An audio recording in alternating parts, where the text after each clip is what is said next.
Real number मतलब वास्तविक संख्या। यहाँ से जो सवाल बनते हैं शांत, अशांत और परिमेय के रूप में लिखे, उस सवाल को मैं आज बताऊंगा। जो 2027 बिहार बोर्ड मैट्रिक में जो प्रश्न यहाँ से बनेंगे ऑब्जेक्टिव, यहाँ से सब्जेक्टिव भी बनते हैं, या तक हम ऑब्जेक्टिव को लेकर चल रहे हैं। जैसे रियल नंबर में सबसे पहले परिमेय संख्या के रूप में लिखें। किस तरह से रेकरिंग वाला, हर साल आपको 2 नंबर में 1 क्वेश्चन और ऑब्जेक्टिव में जो 3 क्वेश्चन जरूर आते हैं, वही मैं आज बता रहा हूँ। जैसे मान लीजिए सूत्र है परिमेय संख्या बराबर होगा अंकों को उसी क्रम में लिखने पर माइनस बिना आवर्त की संख्या बटा दशमलव 10 के पावर दशमलव के बाद अंकों की संख्या माइनस दशमलव के बाद बिना आवर्त की संख्या। ये किसके लिए सूत्र है? जिस पर आवर्त लगा हो। जैसे मानते हैं कि 0.32 पर आवर्त लगा है, इसको क्या करेंगे हम? क्या है अंकों को उसी क्रम में लिखने पर। जैसे अंक है, ये अंक 32 लिखा है तो 32 लीजिए, माइनस बिना आवर्त के, बिना आवर्त इनमें 3 संख्या है, एक है 0, एक है 3, एक है 2, लेकिन 32 पर एक नहीं लग रहा है, 3 2 पर एक नहीं लगा, लेकिन 0 पर नहीं लगा हुआ है। क्वेश्चन कह रहा है कि बिना आवर्त की संख्या, तो बिना आवर्त संख्या क्या है? 0। उसके बाद 10 के पावर दशमलव के बाद अंकों की संख्या, दशमलव के बाद अंक को है, दशमलव के बाद देखिए क्या अंक है, 1 1 2, तो पावर दे दो, माइनस दशमलव के बाद बिना आवर्त के, दशमलव के बाद 2 संख्या है लेकिन दोनों का आवर्त है, बिना आवर्त की संख्या एकदम 0 है, कोई भी नहीं, तो 0 दे दिया। 32 में से 0 जाएगा तो 32, अब क्या कहता है 10 के पावर 2 100 और माइनस 1, तो 32/99। मान लीजिए ऑब्जेक्टिव दे दिया, शॉर्ट में बनाना है, ऐसे करेंगे 32 लिखकर बिना आवर्त हो गया 0। अब बस यही ध्यान देना है। अब देखेंगे कि रेकरिंग के मानते हैं 9, और दशमलव के बाद 2 संख्या और दोनों पर क्या है? रेकरिंग है। क्या है? रेकरिंग आवर्त है, तो 2 × 99, यानी क्या हो गया? 32/99। ये आपका आंसर हो गया। ये नहीं कटेगा, अगर काटता तो काट देते हैं।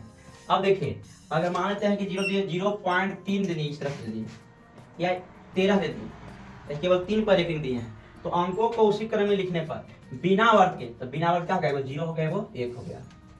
10 के पावर दशमलव के बाद अंकों की संख्या और दशमलव के बाद बिना आवर्त की संख्या, तो 1 है। 13 में से 1 कितना हो गया? 12। 10 के पावर 2 कितना हो गया? 100, और 100 में से 1 यानी 12 बटा कितना हो गया? यानी कितना हो गया? 10 के पावर, अच्छा 10 हो, यानी 10 के पावर कितना हो गया? यानी कि अंकों को उसी क्रम में लिखने पर 13 माइनस बिना आवर्त की संख्या 0 1, 10 के पावर दशमलव के बाद अंकों की संख्या, दशमलव के बाद बिना आवर्त के, तो बिना आवर्त के एक संख्या है, यहाँ क्या हो गया? 10 हो गया, तो 12 बटा क्या हो गया? 90। लेकिन 12/90 हुआ, लेकिन कटेगा, पहले काटेंगे 3 से, 3 चौके 12, और 3 से कटेगा के बाद में 30 बार, 3 चौके 12, अब फिर कटेगा 2 से, 2 दूनी के 4 और 2 15 है, यानी आंसर इसका क्या हो गया? 2/15। इस तरह से क्वेश्चन आते हैं। एक और आएंगे बिना रेकरिंग के, जैसे हो गया 0.25, इसको परिमेय संख्या के रूप में लिखना है। इसमें लिखा है परिमेय संख्या के रूप में लिखना है। परिमेय संख्या का मतलब p/q के रूप में लिखना है, रूप में लिखो, कुछ भी नहीं करना है। 25 की 25 यानी देंगे परिमेय, 25 की 25, अब पॉइंट को मानना है 1, अब पॉइंट के बाद क्या अंक है? 2 अंक, तो 2 को 0 उठा देंगे, यानी 25 के 100/4, ये भी हो गया परिमेय संख्या के रूप में हो गया। इस तरह से क्वेश्चन पूछा क्या? परिमेय संख्या के रूप में लिखें। दूसरी बात, दशमलव विस्तार मान लीजिए कि शांत के लिए दशमलव विस्तार होता है, शांत भी होता है, अशांत भी होता है। अब कहना कि शांत कब होगा? जब हर का गुणनखंड 2 के पावर m और 5 के पावर n के रूप में होगा, तब इसका दशमलव विस्तार क्या होगा? शांत।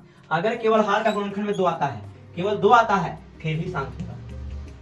केवल 5 आता है, केवल 5 आता है, फिर भी क्या होगा? शांत होगा। केवल 5 होता है, फिर भी शांत होगा। अब क्या करना है? हर का गुणनखंड मानते हैं कि जैसे मान लीजिए 7/8 है, यहाँ हर का गुणनखंड करेंगे, 8 हो गया, तो 2 × 2 × 2, 2 × 2 × क्या है? 2 है, यानी हर का गुणनखंड माने 2 के रूप में है। यहाँ दशमलव विस्तार क्या होगा? यहाँ शांत होगा। क्या होगा? शांत होगा। मानते हैं कि 7 बटा कितना हो गया? 125 है, 7/125 है, 125 को यहाँ तोड़ेंगे, गुणनखंड करेंगे, यानी 5 × 5 × 5, ये भी दशमलव विस्तार क्या होगा? शांत हो जाएगा। यानी केवल 2 आएगा तभी फिर भी शांत होगा, केवल 5 आएगा फिर भी शांत होगा। अगर मानते हैं कि 7 बटा क्या है? 100 है, तो 100 का यहाँ गुणनखंड तोड़ेंगे हम, यानी 2 × 2, 2 दूनी के 4, यानी 5 × 5, यहाँ का आया, यानी 2 भी आया, 5 भी आया, 5 भी, यानी 2 5 के रूप में है। यहाँ दशमलव विस्तार क्या होगा? यहाँ दशमलव विस्तार शांत होगा, दशमलव विस्तार शांत होगा।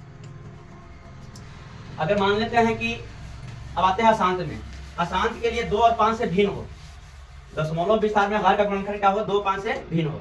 जैसे मानते हैं कि 7 बटा आ गया वो कितना 21 आ गया, या 8 बटा 21 आ गया। 8 बटा 21 आता है तो 21 को हम क्या करेंगे, गुणनखंड करेंगे, यानी 3 गुने क्या है 7, ये हो जाएगा अशांत हो जाएगा। क्या हो जाएगा, अशांत। क्यों, क्योंकि इसका हर का गुणनखंड 2 और 5 से क्या है, भिन्न है। मान लेते हैं कि 8 बटा कितना माने 11 बटा मान लेते हैं 5 10 30 आने आता है 30 आता है, तो 30 आया तो अगर 30 को हम हर का गुणनखंड करेंगे, आने हो गया 2 5 और 3, ठीक है। मानते हैं कि 2 5 शांत के लिए, लेकिन 3 आ जाता है तो इसको क्या करेंगे हम, अशांत हो जाएगा। इसका दशमलव विस्तार क्या हो जाएगा, अशांत। आने की हर का गुणनखंड 2 5 के रूप में हो, उसका दशमलव विस्तार शांत होगा। केवल 2 होगा फिर भी शांत होगा, केवल 5 होगा फिर भी शांत होगा। लेकिन हर का गुणनखंड अगर 2 5 से भिन्न है, 2 5 भी हो, अगर अलग आ जाता है, 3 आ जाता है, 7 आता है, 11 आता है, 13 आता है, 19 आता है, 23 आता है, इस तरह संख्या आते हैं, 37 आता है, तो दशमलव विस्तार क्या हो जाएगा, अशांत हो जाएगा। लेकिन चर्चित उदाहरण दशमलव शांत के लिए क्या है, 6 बटा 15, 35 बटा 50, 35 बटा 50। जैसे 6 बटा 15 है, देखने में 15 लग रहा है, 3 गुने 5 अशांत नहीं, पहले इसको काटेंगे हम, यानी 3 गुने 6 3 5 15, यहाँ क्या है 5 के रूप में है, दशमलव विस्तार क्या हो जाएगा, शांत हो जाएगा। 35 बटा 50 है, पहले 50 को तोड़ न देंगे, हर गुणनखंड नहीं करेंगे, पहले काटेंगे, कट जाएगा 5 से 35 5 50, यानी 7 बटा 10, और इसके बाद 10 को तोड़ेंगे हम गुणनखंड के रूप में 2 गुने 5, तो दशमलव विस्तार क्या हो जाएगा, शांत हो जाएगा।